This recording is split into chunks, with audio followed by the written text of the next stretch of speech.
Paz seja convosco. Eu quero louvar o Senhor por essa oportunidade de vir aqui. E eu quero ler com você o versículo de João, capítulo 5. João, capítulo 5, o verso 14, que diz assim: Mais tarde, Jesus encontrou o homem no pátio do templo e disse a ele: Escute, você agora está curado, não peque mais, para que não aconteça com você uma coisa ainda pior. Essa história vem resgatar para mim tanta coisa importante que muitas vezes nós, como filhos de Deus e servos de Cristo, a gente tem esquecido. Mas eu quero orar primeiro. Deus, nosso Pai, toma a primazia, Senhor. Pai, eu quero levar os meus pensamentos, mais uma vez, à obediência de Cristo. Pai, me dá direção. Completa, Senhor, a obra. Senhor, que essa palavra chegue aonde ela precisa chegar. Senhor, que essa palavra encontre fé nos corações. Pai, eu quero te pedir que a mesma obra que o Senhor realizou, Pai, lá em Jerusalém, naquele tanque de Betesda, Pai, realiza hoje e no tempo que essa palavra for ouvida, em vida, Senhor, que tem vivido no estágio de paralisia, de cegueira, de alelume, de estagnação, Pai, tem misericórdia. Salva-nos, Senhor, liberta-nos, Senhor, para louvor, honra e glória do teu nome, em nome de Jesus.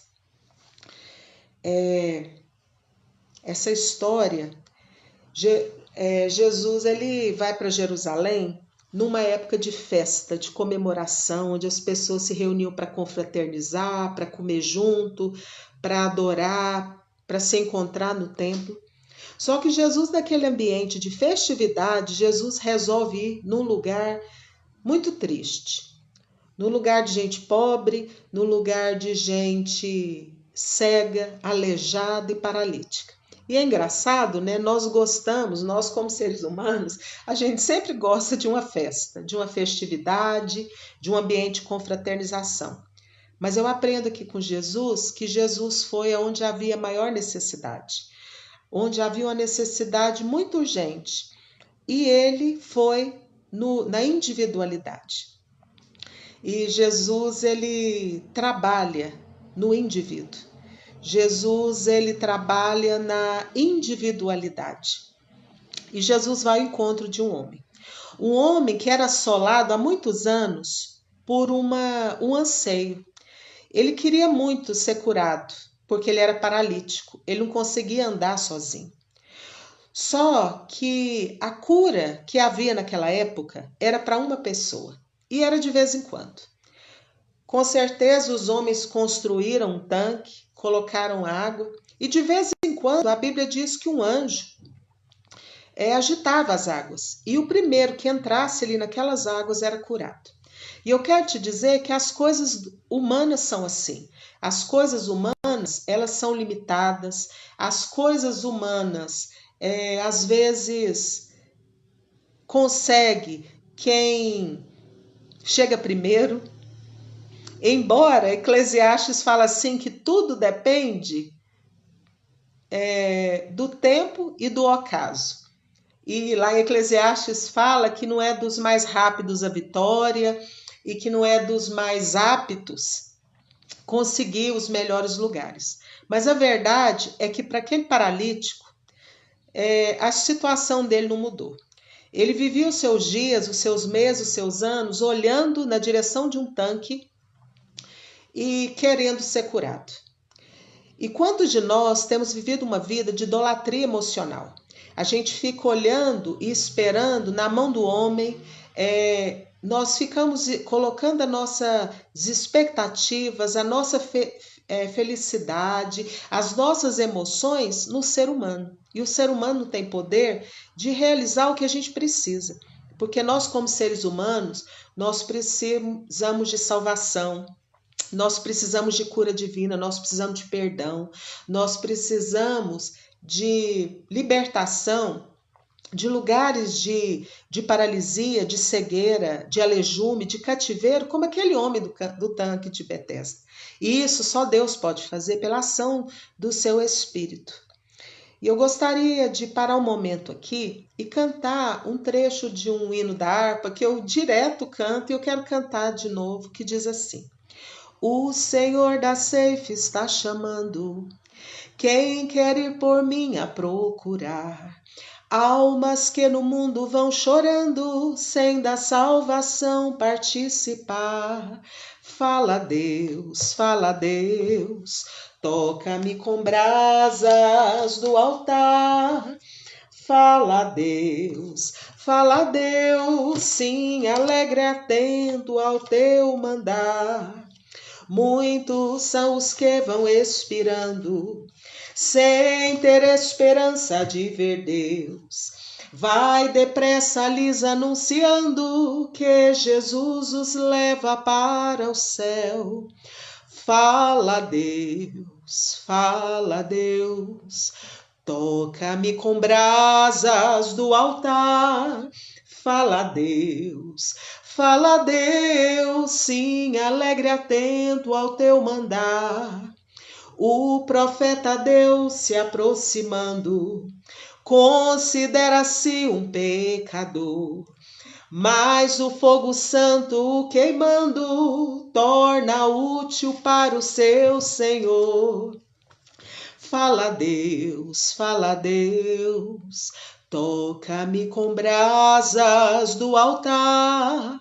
Fala Deus, sim, alegre atento ao teu mandar.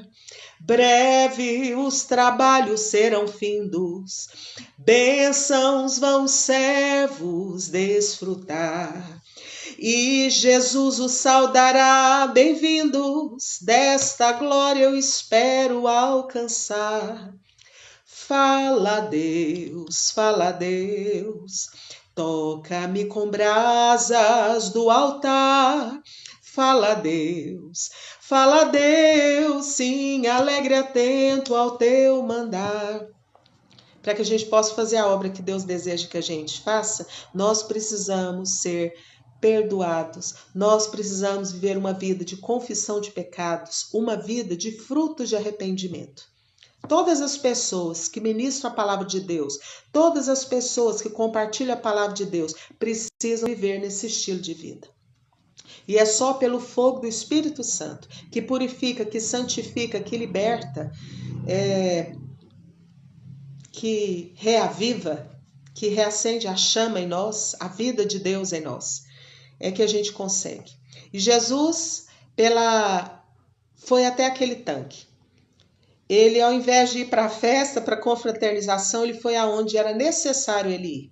E ele pisou naquele lugar. E ali ele viu muita gente com várias necessidades. Mas ele foi ao encontro de um homem para trazer sobre a vida dele muito mais que uma cura física. Porque o Senhor quer nos curar no espírito, na alma e no corpo. E Jesus realizou essas 3 obras na vida daquele homem. E Jesus fala para ele, você quer ser curado? E aí ele começa com uma conversa do coitadismo. E quantas vezes a gente vive nesse lugar de cativeiro, de ter dó da gente mesmo, de chorar, de lamuriar, de reclamar daqueles que estão à nossa volta. De colocar nossa expectativa em pessoas, de colocar nossa expectativa para resolver o nosso problema, para solucionar as nossas causas impossíveis que só Deus pode fazer. E nós precisamos consertar o nosso foco nessa manhã, através da palavra de Deus. E Jesus olha para aquele homem e fala, olha, você quer ser curado? E ele reclama, e Jesus fala para ele, olha, você levanta, porque hoje eu te curo. E o Senhor tem vindo ao nosso encontro, trazendo cura, trazendo limpeza, trazendo purificação, trazendo restauração, através da sua palavra que tem sido ministrada. Mas quantas vezes a gente tem negligenciado a palavra de Deus, porque a gente não quer abandonar certas coisas que estão enraizadas dentro de nós. E eu não sei para quem eu estou falando, mas talvez eu esteja falando para alguém que passou a vida inteira vivendo um quadro de vitimismo, culpando aqueles que estão ao seu redor, se vitimizando, culpando todos, mas nunca assumindo o controle da sua vida, nunca assumindo a sua identidade. E está passando da hora da gente assumir, da gente buscar em Cristo, pela mediação do Espírito Santo, a identidade de filho de Deus, de servo de Cristo, de alguém que tem que andar na direção, na submissão do Espírito Santo. E aquele homem, Jesus foi ao encontro dele. Por quê? Porque ele vivia uma idolatria emocional. A vida dele toda era focada ali, ó, naquele tanque, naquela água. E Deus, e o Espírito Santo e Jesus, ele não está preso, ele não está limitado a uma denominação, a uma igreja, a um homem, a uma mulher. A palavra do Senhor fala sobre a multiforme sabedoria de Deus. Deus tem as suas formas de trabalhar, Deus tem as suas maneiras de alcançar. E a maneira de Deus alcançar aquele paralítico foi através de Jesus pisar no tanque de Betesda. Porque se dependesse daquele homem até Jesus, ele não iria, porque ele era paralítico. Ele não tinha condição. Mas quantos de nós temos condição, mas a gente não quer saber de ir para a igreja, a gente não quer saber de crer na palavra de Deus, de receber a palavra de Deus com fé, a gente não quer comprar uma Bíblia, a gente não quer priorizar um tempo para ler os evangelhos, para ler um salmo, para meditar na palavra de Deus, de buscar de Deus entendimento. A gente prefere ficar vivendo na idolatria emocional, como diz lá no Antigo Testamento, buscando em cisternas rotas. Eu vou deixar depois nos comentários o versículo que fala. Deus revela para o seu profeta que o povo dele ficava buscando solução, que o povo dele ficava buscando respostas em cisternas rotas.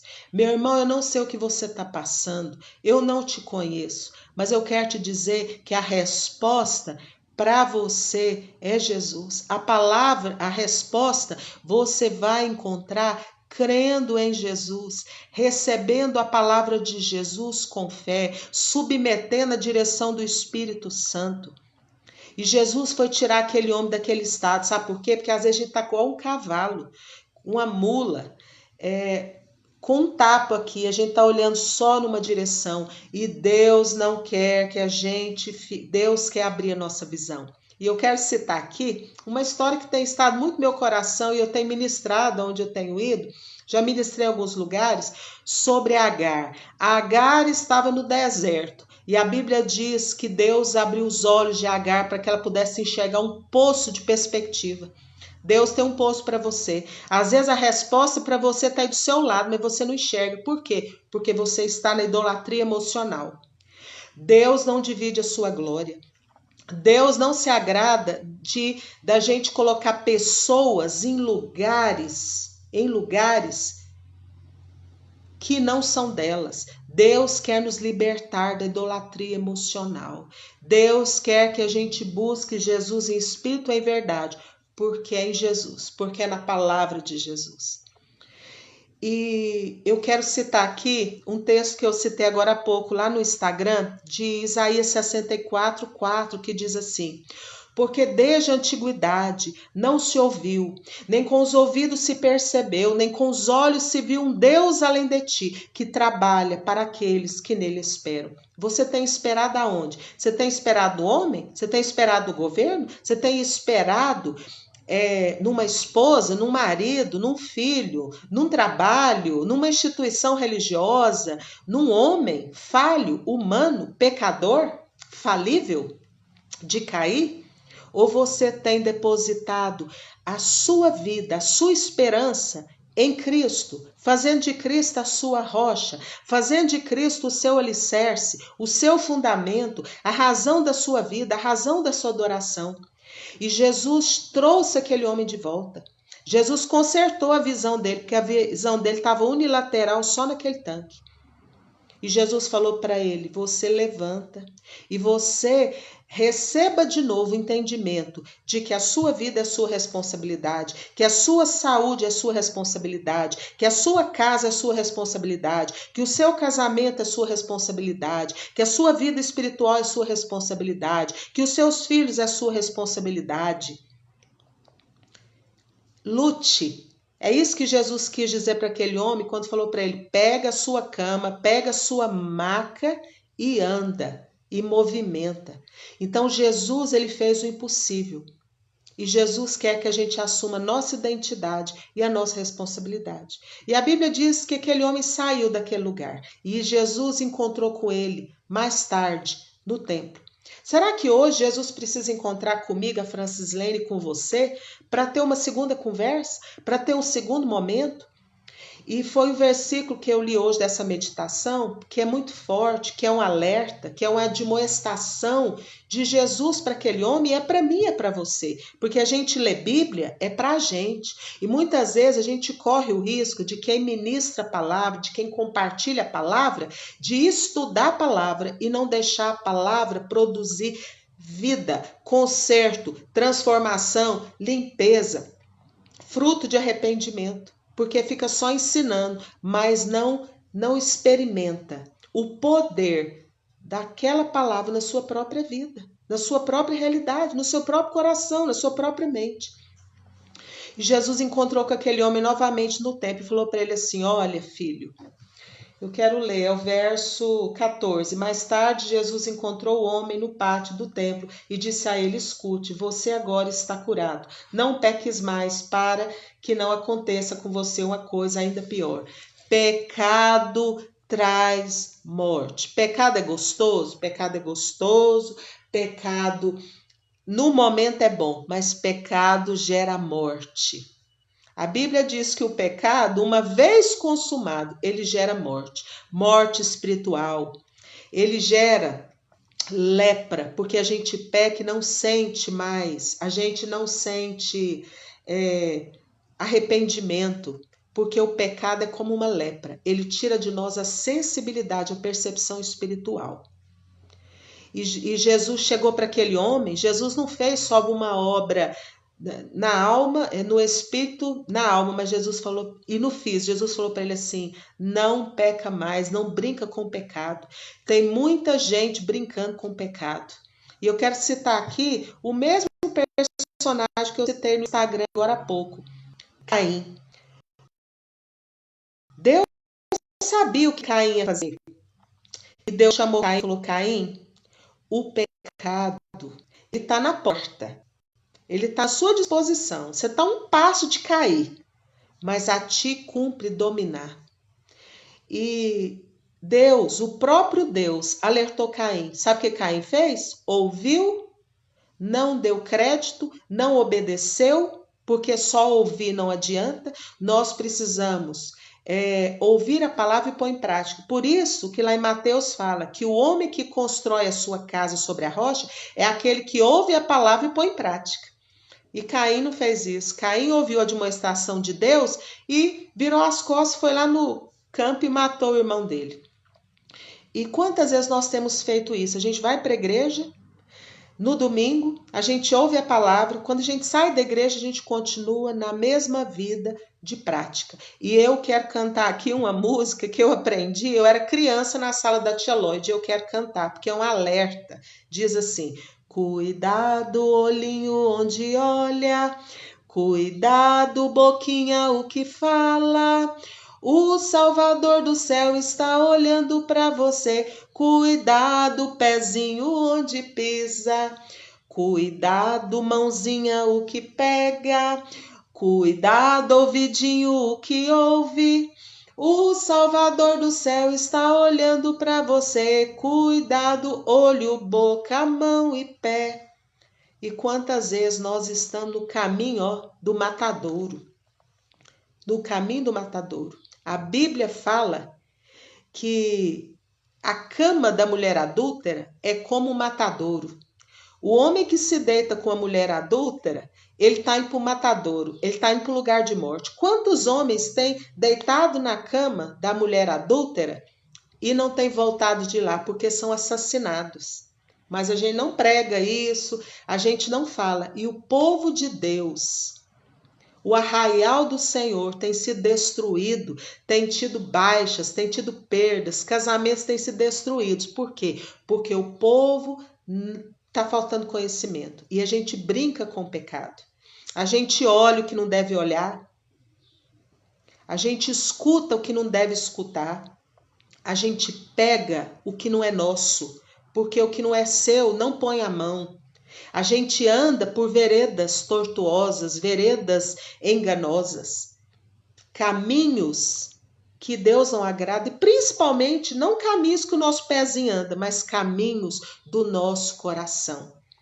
E Deus quer trazer para nós hoje esse alerta, para que a gente faça uma conversão de 180 graus e a gente mude a rota, mude a direção, para que haja preservação do nosso casamento, dos nossos filhos, da nossa família, da igreja, para que não haja escândalo. Mas quantos têm alertado e a gente endurece o coração, a gente não dá ouvido e a ruína vem.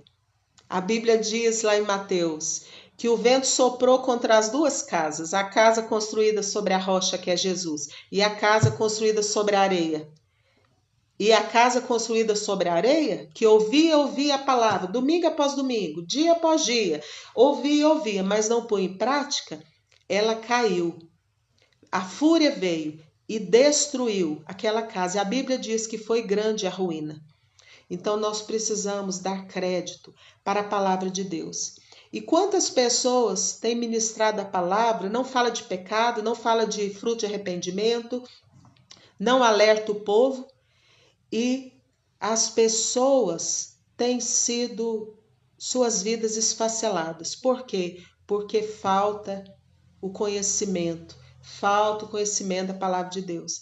E Jesus chega para aquele homem e fala: meu filho, você já pecou, você sabe onde os seus pecados te levaram, no estado de paralisia, no estado de idolatria emocional, no estado de mesmismo, no estado de cativeiro, porque cativeiro, gente, é tudo que você não dá conta de sair. Tudo que na sua vida você está enredado, que você não dá conta de sair, isso é um cativeiro, isso é uma prisão, isso é uma cadeia. Isso é um lugar que Jesus precisa entrar e trazer luz e te libertar e me libertar também. E Jesus falou para ele: não peca mais, porque se você pecar, se você cair, vai te acontecer coisa pior. E para encerrar esse momento, eu quero lembrar de um texto de Lucas que Jesus diz assim, que a nossa vida é como uma casa. A nossa casa está suja, contaminada, e Jesus entra na nossa vida. Jesus nos limpa pela sua palavra, Jesus nos enche do seu espírito. Só que a gente não desenvolve a nossa salvação. E a Bíblia diz que nós precisamos desenvolver a nossa salvação com temor e tremor. Nós precisamos buscar a face do Senhor. Nós vivemos dias maus. Nós precisamos nos alimentar da palavra de Deus. Nós precisamos meditar, nós precisamos pôr em prática, nós precisamos buscar na palavra de Deus alinhar o que a gente está fazendo, o que a gente está pensando, o que a gente está falando, o que a gente está planejando, se está de acordo, está enquadrado com os ensinamentos de Jesus. E precisamos viver uma vida de oração. A gente tem excelentes ideias, mas a gente ora pouco. Nós precisamos fazer a oração estilo de vida. Estilo de vida, vida de oração, vida de conversa, vida de comunhão com Jesus, de encontrar com Jesus todo dia, separadamente, isoladamente, conversar.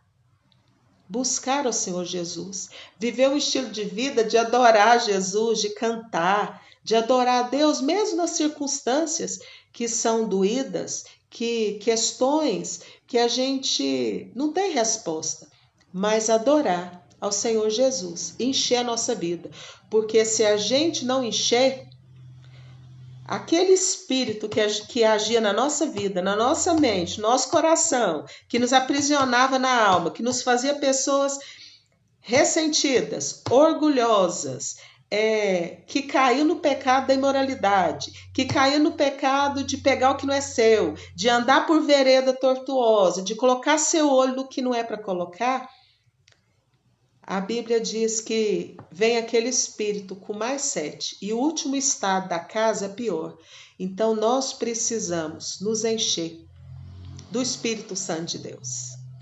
A Bíblia diz: não embriagueis com vinho, no qual há briga, contenda, dissensão, escândalo, mas enchei-vos do Espírito Santo. Francislene, como que eu posso encher do Espírito Santo? Meditando a palavra de Deus, buscando a face de Jesus, conversando com Jesus, derramando seu coração na presença de Jesus. Eu gostaria de orar, porque assim como aquele paralítico, eu e você, nós precisamos do impossível de Deus. O homem não pode tocar na nossa vida em lugares que ele não vê, só Deus pode. A causa que eu preciso, só Deus pode resolver. E eu acredito que você também tem causas que só Deus pode resolver. Os possíveis são para os homens, mas os impossíveis, a Bíblia diz, que são para o Senhor. Porque para Deus não existem impossíveis. E eu quero orar nesse momento. Deus, nosso Pai, eu te louvo pela oportunidade de conversar da tua palavra. Senhor, faz de novo o que o Senhor fez aquele dia lá no tanque de Betesda. Jesus, vem ao nosso encontro, na nossa paralisia, na nossa cegueira, na nossa idolatria emocional, no nosso alejume, Senhor. Nos lugares, Pai, que a gente está tão equivocado. E muda a nossa história, nos tira, Senhor, da paralisia, nos faz andar de novo, sorrir de novo, cantar de novo, viver de novo. Que a gente possa assumir a identidade de filho de Deus e servo de Cristo. E que nós venhamos, Pai, andar como filhos da luz, remindo o tempo, porque os dias são maus. Pai, abençoa todas as pessoas que ouviram esta palavra. Pai, eu te peço que o Senhor realize uma obra de libertação. Pai, eu te peço que o Senhor realize uma obra de cura divina, porque o Senhor veio curar, o Senhor veio salvar, o Senhor veio libertar os cativos. Pai, cativeiros que a gente não dá conta, mas só o Senhor pode realizar isso em nós. Pai, eu peço que o Senhor tenha misericórdia destes homens e essas mulheres que têm vivido uma vida de paralisia, de cativeiro. Nos ajuda, Pai, não nos deixe cair em tentação, mas livra-nos do mal, Pai, pois teu reino, o poder e a glória para sempre, no nome de Jesus. Deus te abençoe, Deus me abençoe. Amém.